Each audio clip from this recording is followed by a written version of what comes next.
నమస్తే, నేను Santosh. Welcome to leader. ఇవాల్టి లీడర్ మనతో పాటు బనగానపల్లి నియోజకవర్గ టీడీపీ ఎమ్మెల్యే అభ్యర్థి బీసీ జనార్దన్ రెడ్డి గారు ఉన్నారు. వారితో మాట్లాడదాం.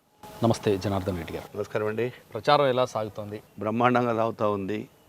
ఎప్పుడు ఎన్నికలు వస్తాయా, ఎప్పుడు ఓటు వేయాలన్నా, ఎప్పుడు తెలుగుదేశం పార్టీని అధికారంలోకి తీసుకువచ్చి చంద్రబాబు నాయుడుని ముఖ్యమంత్రిని చేయాలని చెప్పి ప్రజలను కూడా ఎందరో ఎదురు చూస్తూ ఉన్నారు.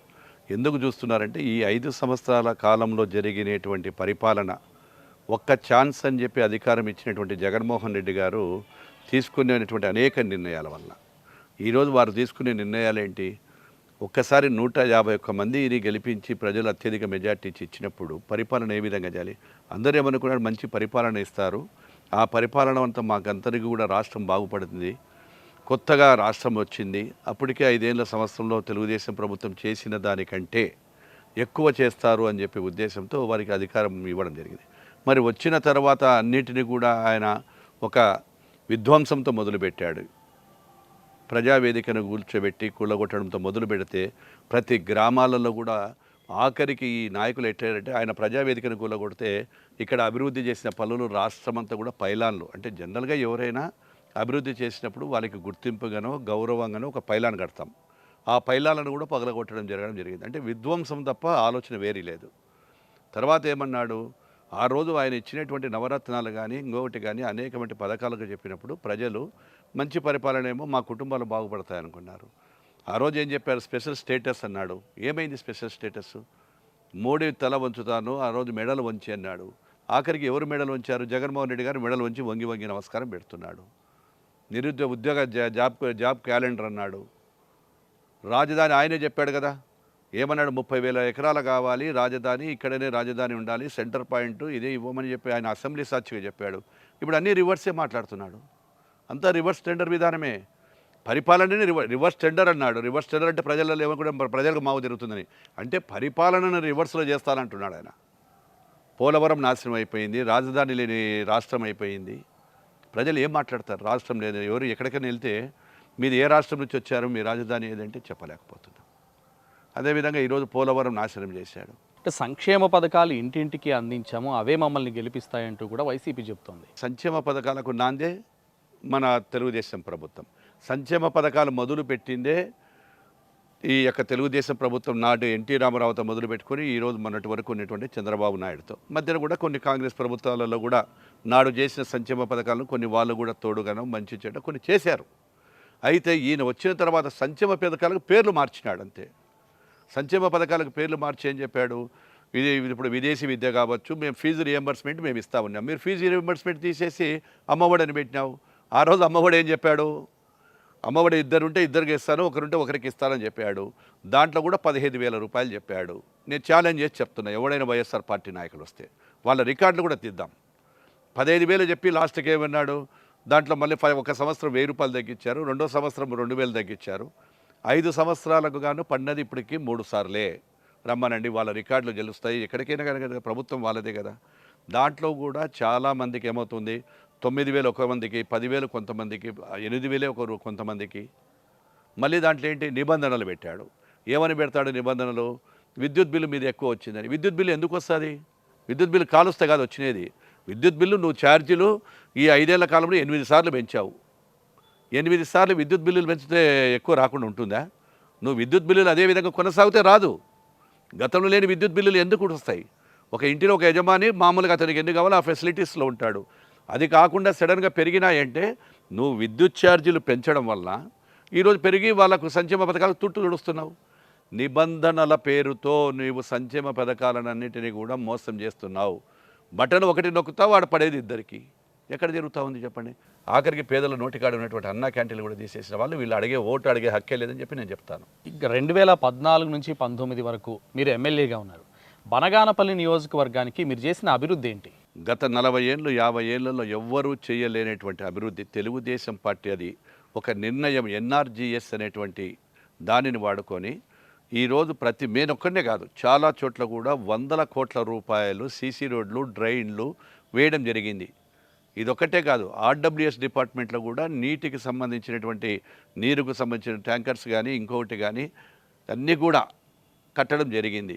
ఈరోజు సీసీ రోడ్లే నేను చెప్తున్నా, ఒక చిన్న ఊరికి కూడా ₹1 కోటి 80 లక్షలు 90 లక్షలు 2 కోట్లు 3 కోట్లు సీసీ రోడ్లు వేసామంటే ఎక్కడ చూసినా మా పైలన్లే కనపడుతున్నాయి. ఎక్కడ పోయినా మేము జరిగిన అభివృద్ధి కనపడతా ఉంది. వాళ్ళు ఏం చేశారు, ఆ ఎన్ఆర్జీఎస్ని తీసుకొని సచివాలయాలు కట్టారు. సచివాలయాలు క్లినికులు ఒక 2 కిలోమీటర్ల దూరం ఒక చోట ఉంటే, కిలోమీటర్ దూరంలో ఒక చోట ఉంటే ఎంత సచివాలయాల సిబ్బంది ఉన్నారు, ఎన్ని దాంట్లకు వాడుతున్నారు. ఈ ఒక్క గ్రామంలోని 6 సచివాలయాలు ఉన్నాయి. 6 సచివాలయాల్లో ప్రజలకు అంతమంది కూడా సచివాలయాలు లేకుండా పని జరిగింది కదా. సచివాలయాలు కట్టొద్దని మేము చెప్పలేదు, ఎవరు చెప్పలేదు. కానీ సచివాలయాల కంటే ప్రజలు గ్రామాలు పెరుగుతూ ఉంటాయి, పట్టణం విస్తరిస్తుంది. పట్టణం విస్తరించినప్పుడు ఏదైతే ఉంటుందో అక్కడ వారికి సంబంధించినటువంటి మౌలిక వసతులు ఏంటి రోడ్లు, డ్రైన్లు, తాగునీటి సమస్య ఇవి తీర్చాలి. కానీ నువ్వు సచివాలయం సిబ్బంది కట్టినా, నేను సెంట్రల్ ఏసీలో కూర్చున్నా, నేను లేకుంటే ఇంకొకటి పెద్ద కార్ ఇది కట్టినా అంటే ఎవరికి లాభం? 2014లో 19లో మీరు అభివృద్ధి చేశానని చెప్తున్నారు. మరి ఎందుకు 2019లో ఇక్కడి ప్రజలు, బనగానపల్లి ప్రజలు మిమ్మల్ని గెలిపించుకోలేకపోయారు? అంటే ఇక్కడ ఇదంతా కూడా మావన్నీ ఫ్రాక్షన్ గ్రామాలు, కొన్ని ముఠా నాయకుల మధ్యనే ఓట్లన్నీ కూడా కొన్ని ముఠా నాయకుల చేతుల్లో ఉంటాయి. గతంలో 2014లో ఏమారు, నా మీద గతంలో అంతా కూడా ఉండేటువంటి పాత కక్షలు ఉండేటువంటి ముఠా నాయకులంతా కూడా ఒకటి అయ్యారు. మళ్ళీ జనార్దన్ రెడ్డి, ఎందుకంటే ఈ టెండర్ల దగ్గరికి వచ్చేటప్పటికి గతంలో అంతా కూడా టెండర్లలో రాజీలై వాళ్ళు పంచుకునేవాళ్ళు. అటువంటిది లేకుండా నేను టెండర్ల విధానంలో పోయి లెస్లకు వర్కులు చేసేసి ప్రజలు గవర్నమెంట్ డబ్బును మిగిలిచ్చేవాళ్ళం. ఈరోజు వాళ్ళంతా ఒకటే ఏమైనారు, జనార్దన్ రెడ్డి అనేటువంటి ఒక వ్యాపారస్తుడు కావచ్చు, ఈరోజు అందరికీ ఈ యొక్క ప్రజల మధ్యన ఉండేటువంటి నాయకుడు, ఆ ప్రజల మధ్య నాయకుడు డబ్బులకు ఆశపడకుండా చేస్తే వాళ్ళకు ఉనికికి కాపాడుకోవడానికి మాజీ ఎమ్మెల్యేలు ఒకరి తండ్రిని ఒకరు చంపుకునేవాళ్ళు, ఒకరిని ఒకరు చేసుకునేవాళ్ళు. ఆ మాజీలంతా కూడా ఒకటే నన్ను ఓడియడం జరిగింది. అది కూడా కాటసాని రామిరెడ్డి ఓడిలో నేను ఓడిపోలే. వైఎస్ఆర్ పార్టీ జగన్ చేతిలో ఓడిపోయినాను, కానీ కాటసాని రామిరెడ్డి చేతిలో ఓడిపోయినా అనేది అయితే నేను ఒప్పుకోను. ప్రస్తుత ఎమ్మెల్యే కాటసాని రామిరెడ్డి కావచ్చు, ఆయన కుమారుడు కావచ్చు, అవినీతి చేశారు, అక్రమాలు చేశారు, అలాగే ల్యాండ్ కబ్జా చేశారు, కమిషన్లు తీసుకున్నారంటూ ఆరోపిస్తున్నారు పదే. మరి ఏ ఆధారాలతో ఈ విమర్శలు చేస్తున్నారు? ఎవ్వరు కూడా నిరాధారంగా ఆరోపణలు చేయాల్సిన అవసరం నాకు లేదు. ఇక్కడ ఈ లేఅవుట్ల మీద కమిషన్ తీసుకున్నారు అని చెప్పి వాళ్ళ సొంత వ్యక్తులు, వాళ్ళకి సంబంధించిన వ్యక్తులు ఈ విధంగా కమిషన్లు తీసుకున్నాడు లేఅవుట్లకు, మా దగ్గర ₹1 కోటి కమిషన్ తీసుకున్నాడు, మా దగ్గర 20 లక్షలు తీసుకున్నాడు, 40 లక్షలు తీసుకున్నాడు చెప్తున్నారు. ప్రజలకు తెలుసు లేఅవుట్లు, అక్రమ లేఅవుట్లు బనగానపల్లిలో ఉన్నాయి, అక్రమ లేఅవుట్లు ఎక్కడ ఉండవు. దానికి ఆధారాలు అదొకటే. తర్వాత వాళ్ళ అబ్బాయి చేసింది కూడా రికార్డు చూపించాను. రాత్రికి రెవెన్యూ కార్డుల పేరు మారిపోయింది, తర్వాత రిజిస్ట్రేషన్ అయింది. నేను చెప్పిన తర్వాత దాన్ని మళ్ళీ క్యాన్సిల్ చేశారు. ఎందుకు క్యాన్సిల్ చేశారు? ఓబులెడ్డి పేరుతో ఉండేది ఎందుకు క్యాన్సిల్ చేశారు, ఎందుకు పోయినారు చెప్పాలి జవాబుదారీ. బొలోరో బ్యాచ్ అని చెప్పి నేను చెప్పలేదు కదా, నంద్యాలలో జరుగుతూ ఉంది. అదే ఒక అమ్మాయి డైరెక్ట్గా స్టేట్మెంట్ ఇచ్చింది కదా, నా ఆస్తులు గుంజుకున్నాడు, నాకు ప్రాణహాని ఉంది, నేను సావడానికి కారణం అదే అని చెప్పి ఆ అమ్మాయి చెప్పింది కదా, నేను కాదు కదా చెప్పింది. ఇప్పుడు వాళ్ళు ఎవరైతే పెద్దముండెడ్డి అండ్ అదర్స్ చేశారో వాళ్ళ ప్రభుత్వంలో ఈ ప్రభుత్వంలోనే వాళ్ళ మీద కేసులు పెట్టి జైల్లో పెట్టారు అక్కడ నంద్యాలలో. మళ్ళీ అవన్నీ అక్రమాలు కాదా, అవినీతి కాదా, దౌర్జన్యాలు కాదా, కబ్జాలు కాదా? ఉన్నాయి కాబట్టి ఆరోపణ చేస్తున్నాం, లేకుంటే ఎందుకు ఆరోపణ చేస్తాము? అంటే మీరేమో ఇక్కడున్న ఎమ్మెల్యే కాటసాని రామిరెడ్డి అవినీతి అక్రమాలు చేసి సంపాదించారని చెప్తున్నారు. మొన్న సిద్ధం సభలో సీఎం జగన్మోహన్ రెడ్డి కాటసాని రామిరెడ్డి ఆర్థికంగా అంతంత మాత్రమే అంటూ చెప్పారు. మరి దీన్ని ఎలా చూడాలంటారు? ఆర్థికంగా అంతంత మాత్రం అంటే ఈరోజు అఫిడవిట్లో ₹1 కోట్ల ఎవరి దగ్గర ఉన్నాయి? 18 కోట్లు ఒకరి దగ్గర ఉన్నాయి, భార్య దగ్గర 16 కోట్లు ఉన్నాయి. మరి మా ముఖ్యమంత్రి గారికి, జగన్మోహన్ రెడ్డి గారికి ఆయనకు తెలియదు పాపం, ఈయన పోయి నటన చేసినాడు. ఏమని అన్నా, నేను పేదవాడినని. అందుకే నేను చెప్పిన సామెత, అన్న మీరు చూడలేదమ్మా జగనన్న, ప్లీజ్ అన్న, పోత 2 గుడిసెలు ఇచ్చిపోయినా, 2 గుడిసెలు ఉన్నాయి, ఆ జగనన్న కాలనీలో డూప్లెక్స్ ఇల్లు కట్టమంటే ఈడ బంగ్లా చూస్తున్నారు కదా రోజు, ఆ బంగ్లాలో వాళ్ళే వీడియోలు తీసుకున్నారు, వాళ్ళే పెడుతున్నారు. ఎన్ని బంగ్లాలు ఉన్నాయో, వాళ్ళ ఆస్తులు మన కోట్ల, పేదవాడికి ఎన్ని కోట్లు ఉండాలండి? పేదవాడి దగ్గర కోట్లు ఉంటాయా? ఈరోజు జగన్మోహన్ రెడ్డి గారిని అడుగుతున్నా, పేదవాడి దగ్గర వాళ్ళ ఇంట్లో కుటుంబంలో భార్యాభర్తల దగ్గర 30 కోట్లు 40 కోట్లు ఉన్నట్లు వాళ్ళ అఫిడవిట్లో పేర్కొన్నారు. గత 4 సంవత్సరాల కిందట వాళ్ళ ఆస్తులు ఏంది, 5 సంవత్సరాలు 2019లో అఫిడవిట్లో ఎన్ని కోట్లు ఉన్నాయి? ఈరోజు 2019 నుంచి 24 కోట్లకు వచ్చేటాలకు ఎన్ని కోట్లు పెరిగినాయి జవాబు చెప్పాలి. ఎక్కడి నుంచి వచ్చినాయి కోట్లు? అవినీతిలో నుంచి పుట్టినట్టు కదా. బనగానపల్లి నియోజకవర్గంలో ఇల్లు లేని పేదలకు ఎలాంటి హామీతో ఈ ఎన్నికల్లో వెళ్తున్నారు? ఇంటి స్థలాలు ఇవ్వాలని చెప్పి ప్రభుత్వము తీసుకువచ్చినటువంటి ఏదైతే ఉందో ఆ ప్రభుత్వ స్థలాలను నేను ఇళ్లను ఇవ్వడానికి వ్యతిరేకించలేదు. నేను వ్యతిరేకించింది ఏంటి, అయ్యా మీరు లోతట్టు ప్రాంతంలో ఇల్లు కడితేగిన గతంలో కూడా 2-3 సార్లు జరిగినాయి. ఆ ప్రాంతంలో జరగడం వలన పేద ప్రజలకు ఇబ్బంది అవుతుంది, ప్రజలు నష్టపోతారు, ఆస్తులు పోతాయి, ప్రాణ నష్టం జరుగుతుంది. ఆ లోతట్టు ప్రాంతాన్ని తీసివేసి మీరు మరొక చోట చేయమని చెప్పి నేను కోర్టుకు వేయడం జరిగింది. వాళ్ళు కోర్టుకు దాదాపుగా 2.5 సంవత్సరాలు కేవలం కౌంటర్ కూడా వేయకుండా 2 సంవత్సరాలు ఆఖరి మూమెంట్లో కౌంటర్ వేసుకొని ఎందుకు వేశారంటే ఆ లోతట్టు ప్రాంతంలో ఉండేటువంటిదే కాకుండా బాగా విలువైన స్థలాలు ఏవైతే ఉన్నాయో వాళ్ళకు కూడా అమ్ముకోవడం జరిగింది. అది దాదాపుగా 2.5 కోట్లు 3 కోట్లు తీసుకున్నాము. కొంతమంది ఉద్యోగులు కానిస్టేబుల్ కూడా ఇచ్చారు. అవి అమ్ముకున్నారు కాబట్టి వాళ్ళకు ఉన్నది. కోర్టు కూడా ఆర్డర్ ఏమిచ్చింది, ఏదైతే ఇప్పుడు వీరి ప్రాంతంలో ఉందో వాటన్నిటిని కూడా సేఫ్టీ జోన్ చూసుకోండి, సేఫ్టీకి కావాల్సిన కండిషన్లు పెట్టారు. సేఫ్టీ జోన్లు అంటే దానికి ఎంత డిస్టెన్స్ ఉండాలి, లోతట్టు ప్రాంతానికి బఫర్ జోన్ ఎంత ఉండాలి, దాని సాయిల్ గవర్నమెంట్ వాళ్ళ ఆర్డర్లోనే ఉంది. సాయిల్ టెస్ట్ చేసింగి ఇవన్నీ చేసిన తర్వాతనే మీరు పర్మిషన్లు ఇవ్వమని. ఏది ఏమైనా నేను ఆ రోజు చెప్పాను, మా ప్రభుత్వం గెలిచిన తర్వాత, నేను గెలిచిన తర్వాత, మళ్ళా చెప్తున్నా ఇక్కడ ఈరోజు టీవీ ముందర, నేను గెలిచిన తర్వాత ప్రభుత్వం ఇచ్చినా ఇవ్వకపోయినా 2 సెంట్ల స్థలము ఎవరైతే ఉన్నారో ప్రతి ఒక్కరికి కూడా నేను 2 సెంట్ల స్థలం ఇస్తానని మాట ఇచ్చాను. అదే మాట మీద ఉన్నాను. 2 సెంట్ల స్థలం ఇస్తాము, ఖచ్చితంగా కూడా ఇల్లులు కట్టిస్తాము. ఈ యొక్క బనగానిపల్లె ప్రజల చిరకాల వాంఛ నెరవేర్చే శక్తి నాకు ఒక్కడికే ఉంది. చేసేది నేనే, ఇచ్చేది మేమే, చేసేది మేమే ఇస్తాము. అలాగే బనగానపల్లి నియోజకవర్గంలో ముస్లింలకు షాదీఖానా నిధుల కోసం పోరాటాలు చేశారు, కేసులు కూడా పెట్టించుకున్నారు. అసలు ఈ షాదీఖానా ఇష్యూ ఈ ఎన్నికల్లో ఎలాంటి ప్రభావం చూపుతుందంటారు? నేను ఎమ్మెల్యేగా ఉన్నప్పుడు శాంక్షన్ చేసి మా ప్రభుత్వం ₹1 కోటి ఇస్తే ఆ కోటి సరిపోదని మా ఇంజనీర్లు ఇచ్చిన తర్వాత దాన్ని ఇంకా ఎక్స్టర్నల్గా కట్టాలనే ఉద్దేశంతో నేను 30 లక్షల రూపాయలు గవర్నమెంట్కి ఫండ్ కింద ఇచ్చాను. అది కాంట్రిబ్యూషన్ కింద. ఆ కాంట్రిబ్యూషన్ ఫస్ట్ వాళ్ళకు గవర్నమెంట్కి ఇచ్చినప్పుడు ఆ 30 లక్షల రూపాయలు ఖర్చు పెట్టి అక్కడ అది కూడా దాని అంతా స్ట్రక్చర్ అంతా తయారు చేసాము. స్ట్రక్చర్ అంతా తయారు చేసే లోపల ఇంకొక 2 మంత్స్ 1.5 మంత్ బిఫోర్ వచ్చాయి మనకి ఎలక్షన్లు. ఆ 1 మంత్ ఉంటే గిన కళ్యాణ మండపం అది అయిపోయేది షాదీఖానా. ఆ షాదీఖానా కోసం అయిపోయేటప్పటికి మేము ఏం చేయాల్సి వచ్చింది, ఆగిపోవడము, ఓడిపోవడంతో దాన్ని కట్టకుండా కచ్చ సాధింపు చర్యలో భాగంగా దాన్ని గాలికి వదిలేశాడు ఆయన. గాలికి వదిలేస్తే నేను గవర్నమెంట్కి కూడా చాలాసార్లు అప్పీల్ చేశాను. ప్రభుత్వం కట్టకపోయింది. ఆ 70 ఏదైతే 70% కంప్లీట్ అయిందో 30%ను ఆ 30% నేను కంప్లీట్ చేస్తాను, నాకు పర్మిషన్ ఇవ్వమంటే గవర్నమెంట్కి పర్మిషన్ రాకుండా చేసి నేను అక్కడ పని మొదలు పెడితే నన్ను తీసుకెళ్ళి జైలు వేయడము, నన్ను తీసుకుపోయి చేయడం ఇవన్నీ చేస్తూ ఉన్నారు. ప్రజలందరికీ కూడా తెలుసు. ఆఖరికి ఏమన్నాడు ఈయన, నేనే షాదీఖానా కట్టిస్తానని చెప్పి ఎక్కడో ఊరు బయట తీసుకెళ్ళి ఒక డబ్బా గుడి కట్టేసి దాన్ని అది కమ్యూనిటీ హాలు కలెక్టర్ ఇచ్చాడు. ఇది నాట్ మైనార్టీ, ఇది మైనార్టీది. షాదీఖానా అంటే ఏంటి, ఓన్లీ మైనార్టీ సోదరులకు ఇచ్చేదే షాదీఖానా అంటారు. అది community hall. Community hall meaning ఏంటి, అన్ని కమ్యూనిటీలు వాడుకోవచ్చు, అన్ని కమ్యూనిటీలు పోవచ్చు, ఎవరైనా వాడుకోవచ్చు. వాళ్ళు అడుగుతుంది షాదీఖానా అనేటువంటి మైనార్టీలు మా పేదవాళ్ళు ఉంటాము, చేసుకునే కెపాసిటీ ఉండదు కాబట్టి మాకు అది ఫ్రీగా కట్టిస్తామని చెప్పి ఉద్దేశంతో మేము చేస్తే షాదీఖానా అని చెప్పి ఆ రోజు అక్కడ పెద్దలతో అంతా మత పెద్దలతో పూజలు చేయించేసి మళ్ళీ దాని పేరు మైనార్టీ అని చెప్పి బోర్డు పెడతాడు. ప్రజలు మభ్యపెట్టినట్టు కదా. అలాగే బనగానపల్లి నియోజకవర్గంలో చెల్లా కుటుంబ సభ్యులు కావచ్చు, అలాగే కాటసాని రామరెడ్డి కుటుంబ సభ్యులు కావచ్చు టీడీపీలో చేరుతున్నారు. ఏంటి జనార్దన్ రెడ్డి ఆపరేషన్ ఆకర్ష్ చేపట్టారా, లేకపోతే కాటసానిపై వ్యతిరేకతతో టీడీపీలో చేరుతున్నారు? ఒకటండి, వాళ్ళు గతంలో కూడా చూశారు ఆ కుటుంబాలందరూ కూడా.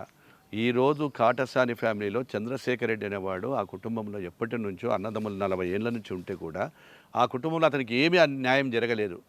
ఆ న్యాయం జరగలేదు కాబట్టి అన్యాయం జరిగింది. వీళ్ళు చేసే అరాచకాలు కావచ్చు, గ్రామాలలో వీళ్ళు చేస్తున్నటువంటి పనులు కావచ్చు, ఇవన్నీ నచ్చక ఈరోజు తెలుగుదేశం పార్టీలో ఉన్నటువంటి ఆకర్షితులై ఈ రాష్ట్రం బాగుపడాలన్నా, మళ్ళీ ఏదైనా నిరుద్యోగులకు రావాలన్నా, ఏది రావాలన్నా కానీ కూడా ఒక తెలుగుదేశం పార్టీతోనే సాధ్యమవుతుంది. రామిరెడ్డి అనేవాడు ఇతన్ని నమ్ముకుంటే మేము ఇచ్చినటువంటి వాళ్ళ వర్గానికి ఇప్పుడు ఎవరైతే మా పార్టీలో చేరారో ఆ వర్గానికి కూడా అన్యాయం జరిగిపోయింది. నన్ను నమ్ముకున్న ప్రజలకు కానీ నా వర్గానికి కానీ నేను న్యాయం చేయలేను. నేను న్యాయం చేయాలి, నా వర్గం బాగుపడాలంటే ఇది రావాలనేటువంటి ఉద్దేశంతో ఈరోజు వాళ్ళందరూ కూడా ఖచ్చితంగా తెలుగుదేశం పార్టీ మీద ఆకర్షణలు అవుతున్నారు. రాష్ట్ర అభివృద్ధి కోసం 3 రాజధానులు ఏర్పాటు చేసాం, రాష్ట్రాన్ని అభివృద్ధి చేస్తాం అంటున్నారు. అంటే టీడీపీ ఏమో ఒక రాజధాని అమరావతి రాజధాని అంటుంది. ప్రజలు దేన్ని నమ్ముతున్నారంటారు? ఒక రాజధాని నమ్ముతారు కానీ ఎక్కడ లేని ఎక్కడో ఒక రాష్ట్రంలో 2 ఉన్నాయి, ఎప్పుడో దాని మామూలుగా ఉన్నాయని చెప్పి దాన్ని పెట్టుకొని నువ్వు 3 రాజధానులని ఆ రోజు అసెంబ్లీలో చెప్పలేదే. రాజధానికి 30,000 ఎకరాలు కావాలని చెప్పింది జగన్మోహన్ రెడ్డేనా? సెంటర్ పాయింట్ ఇప్పుడు ఏదైతే కట్టామో అదే కరెక్ట్ ఉందని చెప్పాడా? మళ్ళీ ఈరోజు ప్రజలదేంటి, వాళ్ళ ఆదాయం కోసము, వాళ్ళ లాభం కోసము అక్కడ వైజాగ్లో అక్కడ చేయాలని చూస్తున్నారు తప్ప ఏ ప్రజలు కూడా 3 రాజధానులు కావాలని కోరుకోలేదు. ప్రజలు ఏకైక రాజధానిని కోరుకుంటారు. అన్ని వర్గాల ప్రజలు టీడీపీ వైపు ఉన్నాయనుకుంటున్నారా? ఖచ్చితంగా ఎవరైతే ప్రజలందరూ కూడా విసిగి వేశారు, ముఖ్యంగా యువత ఎప్పుడెప్పుడు ఎన్నికలు వస్తున్నాయా అని చెప్పి ఎదురు చూస్తూ ఉన్నారు. ఆ రోజు జాబ్ అన్నాడు, జాబ్లెస్ క్యాలెండర్ అయిపోయింది. యువతకి ఇస్తానన్నాడు, ఏమి ఇచ్చారు? ఎస్సీలకు ఏం చేశారో చెప్పండి. గత ప్రభుత్వంలో ఎస్సీలకు మేము లోన్లు ఇచ్చాము. కుల వృత్తుల వారికి వాళ్ళకు ఉండే వాళ్ళ కుల వృత్తులకు సంబంధించిన పరికరాలు ఇచ్చాము. బీసీలకు ఏమి ఇచ్చాడో చెప్పండి. కాపు కార్పొరేషన్లో 1000 కోట్లు ఖర్చు పెట్టి మేము వాళ్ళకి లోన్లు ఇవ్వడం జరిగింది. అంటే వాళ్ళు బతకడం, వాళ్ళు ఉండడానికి, జీవించడానికి. తర్వాత మైనార్టీ లోన్లు ఇవ్వడం జరిగింది. ఏ పథకం ఇవ్వలేదో చెప్పమనండి. అనేక పథకాలు ఇవ్వడము, మేము చేసినటువంటి పథకాల్లో ఏ ఒక్కటి కూడా అన్ని వర్గాల ప్రజలు ఎందుకు ఉన్నారంటే వాళ్ళకి తెలుసు గత 5 సంవత్సరాలు అన్ని వర్గాల ప్రజలకు లాభం వచ్చింది కాబట్టి, అన్ని వర్గాల ప్రజలకు చేకూరింది కాబట్టి వాళ్ళందరూ కూడా చేయడం జరిగింది. అలాగే బనగానపల్లి నియోజకవర్గంలో ముఖ్యంగా ముస్లిం మైనారిటీ వర్గాలు ఎక్కువగా ఉన్నాయి. ముస్లిం మైనారిటీ వర్గాలు ఏ పార్టీ వైపు ఉన్నారంటారు? ఇక్కడ బనగానపల్లెలో 2014-19లో కానీ మన ఎన్నికల్లో కానీ ముఖ్యంగా 80% ముస్లిం మైనార్టీ నాయకులందరూ కూడా తెలుగుదేశం పక్షాన ఉన్నారు. ఎందుకంటే గత ప్రభుత్వంలో మేము ఉన్నప్పుడు కూడా తెలుగుదేశం ప్రభుత్వం మైనార్టీల కోసం రంజాన్ తోఫా ఇవ్వడం జరిగింది. ఇమాములకు, పేష్మాములకు, అదేవిధంగా ఈ విదేశీ విద్య కొరకు, తర్వాత ప్రతి పండగకు కూడా వారి మసీదులకు సంబంధించి ఇవ్వడం జరిగింది. ముఖ్యంగా మైనార్టీ లోడ్లు కూడా 1000 కోట్ల రూపాయలు ఇవ్వడం జరిగింది. షాదీఖానాలు షాదీఖానాలు మొదలుపెట్టిందే తెలుగుదేశం ప్రభుత్వం. ఇదొక్కటే కాదు, మైనార్టీల పట్ల ఎప్పుడు కూడా ఈ బనగానపల్లె ఒక్కటే కాదు కానీ అన్ని చోట్ల వాళ్ళ సంక్షేమాన్ని చూసేది చంద్రబాబు గారు. కాబట్టి బనగానపల్లె పట్టణ ప్రజలందరూ కూడా ఎప్పుడు ఎన్నికలు వచ్చినా నా ముస్లిం సోదరులు మాకు బీసీ అన్న కావాలి, మాకు బీసీ అన్న కావాలని కోరుకుంటా ఉన్నారు. రాబోయే ఎన్నికలు పేదలకు పెత్తందారులకు మధ్య యుద్ధం అంటున్నారు జగన్మోహన్ రెడ్డి. ఎవరు పేదలు, ఎవరు పెత్తందారులు? ప్రజలే చెప్తారు కదా రేపు పెత్తందారులు ఎవరు అని. పెత్తందారులు ఎవరు ఉన్నారో వాళ్ళకే తెలుసు. ఈరోజు వాళ్ళ ఎమ్మెల్యేలే చెప్తున్నారు పెత్తందారులు ఎవరు, 5 మంది, 4, 3 అని. ఆ పెత్తందారుల మధ్యనే ఏముంది ఈరోజు? ప్రజలు తెలుగుదేశం పార్టీ పేద ప్రజల పార్టీ, బీసీల పార్టీ, పేద ప్రజల మనసులో నుంచి పుట్టిన పార్టీ మాది. సంపన్న వర్గాల నుంచి పుట్టిన పార్టీ అది. సంపన్న వర్గాలు ఎవరు? వారే కదా. సంపన్న వర్గాలు ఈరోజు 1000 కోట్ల రూపాయలు ఎవరి దగ్గర ఉన్నాయి? ఆస్తులు ఎవరు ఉన్నాయి? ఎవరికి ఎవరుకున్నాయి? కాబట్టి ప్రజలు అన్నీ చూస్తూ ఉన్నారు. అలాగే బనగానపల్లి నియోజకవర్గంలో సాగునీటి పరిస్థితులు ఎలా ఉన్నాయి? అసలు రైతుల పరిస్థితులు, వాళ్ళ జీవితాలు ఏమైనా మారాయంటారా? నీటి వనరులు అన్నీ ఉన్నాయి కానీ సరైన సమయంలో నీరు లేకపోవడం, నిల్వ పెట్టలేకపోవడము, తర్వాత గిట్టుబాటు ధరలు లేవు రైతులకు. మేము గతంలో ఉన్నప్పుడు ఇన్పుట్ సబ్సిడీ ఇచ్చేవాళ్ళము. అకాల వర్షాలు కానీ ఇంకోటి కానీ పడితే, ఇప్పుడు ఏదైనా పడినా కానీ కూడా కేవలం పేపర్లో మాత్రమే పడుతుంది. దాంట్లో కూడా కొంతమందికి 3, 4 పడుతుంది, లేకుంటే ఊరికి 10 మందికో పడుతుంది. దాంతో రైతులు ఆందోళన చెందుతున్నారు. గిట్టుబాటు ధర లేదు. ఏ ప్రభుత్వం వచ్చినా కానీ కూడా రైతులకు గిట్టుబాటు ధర ఎప్పుడైతే ఇస్తారో అప్పుడే రైతు బాగుపడతాడు. బనగానపల్లిలో ఎమ్మెల్యేగా ఉన్నప్పుడు బీసీ జనార్దన్ రెడ్డి మార్క్ అభివృద్ధి అంటే ఏం చెప్తారు? ఎక్కడైనా పోవండి, ఏ ఊరికి పోయినా బీసీ బీసీ బీసీ అంటారు. ఇప్పుడు కూడా మీరు చూడండి, ఒక్కసారి పోయి చూడండి.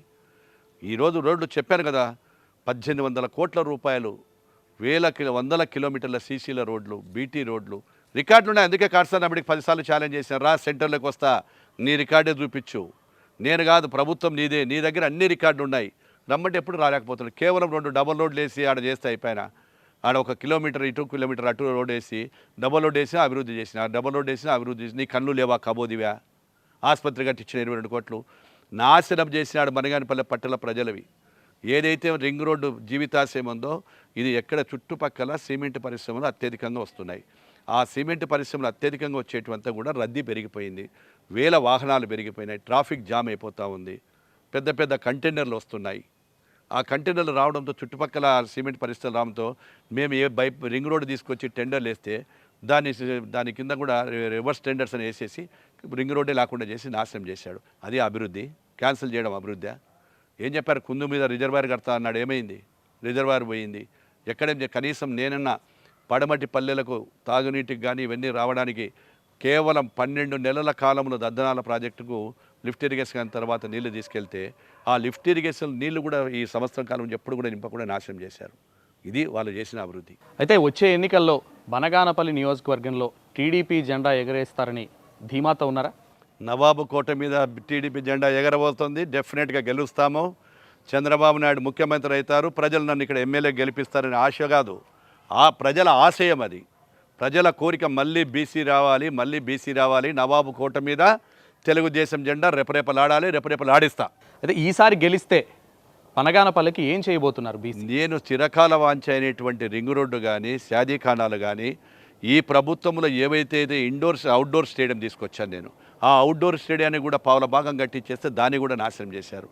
చాలా వరకు గ్రామాలలో ఇప్పుడు మళ్ళీ విస్తరించినాయి, సీసీ రోడ్లు లేవు, ఇంకా తాగునీటి సమస్య చాలా ఉంది ఇక్కడ. వీటన్నిటిని పెండింగ్ ఉండేటువంటి, అదేవిధంగా కోయిలకుంట్లకు, బనగానిపల్లెకు రెండు దాంట్లకు కూడా ring road, bypass road, ring రోడ్లు వేయించడం, తర్వాత బనగానిపల్లెలో అసంపూర్తిగా మిగిలిపోయిన పనులన్నీ కూడా కంప్లీట్ చేస్తాను. ఫైనల్గా బనగానపల్లి నియోజకవర్గ ప్రజలు బీసీ జనార్దన్ రెడ్డికి ఎందుకు ఓటేయాలంటారు? నేను గతంలో 5 సంవత్సరాలు చేసినటువంటి ఈ యొక్క అభివృద్ధి ఒకటి, నేను ఓడిపోయిన తర్వాత 3వ రోజే ప్రజల్లో నిత్యము ఉంటున్నాను. ప్రజా సమస్యల మీద పోరాటం చేస్తున్నాను, ప్రజా సమస్యల మీద పోయి కేసులు పెట్టుకుంటున్నాను. ఎన్నో ఇష్యూల మీద కూడా ఇప్పటికి నా మీద 15-16 కేసులు అవుతున్నాయి దగ్గరగా. ఎక్కడ పోయినా కేసులు పెడతారు, ధర్నాలు చేస్తే కేసులు అవుతారు, ప్రజల తరఫున పోరాటం చేస్తే కేసులు పెడతారు. ప్రజల్లో ఉన్నాను, ప్రజల తరఫున ప్రతిపక్ష నాయకుడుగా నా బాధ్యత నేను చేస్తున్నాను కాబట్టి ఈ నాయకుడే రావాలి. మళ్ళీ ఈరోజు జనార్దన్ రెడ్డి వస్తేనే బనగానపల్లెలో 3 మండలాలలో మైనింగ్ మీద ఆధారపడినారు. మళ్ళీ మా నాయకుడితో కూడా చెప్పించాను, ఏదైతే నాపరాయి పరిశ్రమ ఉందో ఆ నాపరాయి పరిశ్రమ మీద ఉన్నటువంటి వాళ్ళు గత ప్రభుత్వంలో ఏ విధంగా తెలుగుదేశం ప్రభుత్వం ఉందో అదే విధానం కొనసాగిస్తే 40,000 మంది బతుకులు బాగుపడతాయి, ఈ యొక్క రింగ్ రోడ్లు వస్తాయి. ఇంకొకటి అనేక సంక్షేమ కార్యక్రమాలు ఏవైనా చేయాలంటే ఒక ప్లాన్డ్గా, ఒక పద్ధతిగా చేస్తాను. ఒక అభివృద్ధిలో కూడా ఒక సిస్టంలో ఉంటాము. బీసీ అభివృద్ధి అంటే బీసీ, బీసీ అంటే అభివృద్ధిని అందరూ చెప్తున్నారు, వైఎస్ఆర్ పార్టీలో చెప్తున్నారు. ఈరోజు శాంతి భద్రతలు విఘాతం ఉండదు, స్వేచ్ఛగా వ్యాపారాలు చేసుకోవచ్చు, అందరూ ప్రశాంతంగా ఉండొచ్చు. అందుకు జనార్దన్ రెడ్డికి ఓటు వేయాలని ప్రజలు నిర్ణయం తీసుకున్నారు. యువతకు సంబంధించి అలాగే ఉద్యోగ ఉపాధి అవకాశాలు గతంలో ఎలా ఉండేది, ఈ 5 ఏళ్లలో ఎలా ఉంది? గతంలో మేము నిరుద్యోగ భృతి అనేది అది కరెక్ట్గా 2,000 రూపాయలు ఇస్తున్నారు.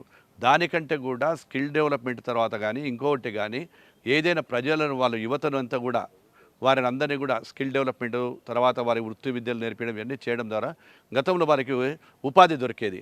ఇప్పుడు ఉపాధి లేకుండా ఈ యొక్క యువత కూడా చెడు మార్గంలో పోతున్నారు, అనేక మంది కూడా చెడు మార్గంలో పోతున్నారు. దానికి తోడు ఈ యొక్క సారాయి, విస్తృతంగా సారాయి ఉంది. అదేవిధంగా ఈరోజు మార్కెట్లో ఈ డూప్లికేట్ లిక్కర్ను తీసుకొచ్చి ప్రభుత్వం దోచుకుంటా ఉంది, కోట్ల రూపాయలు దోచుకుంటా ఉంది ప్రభుత్వం.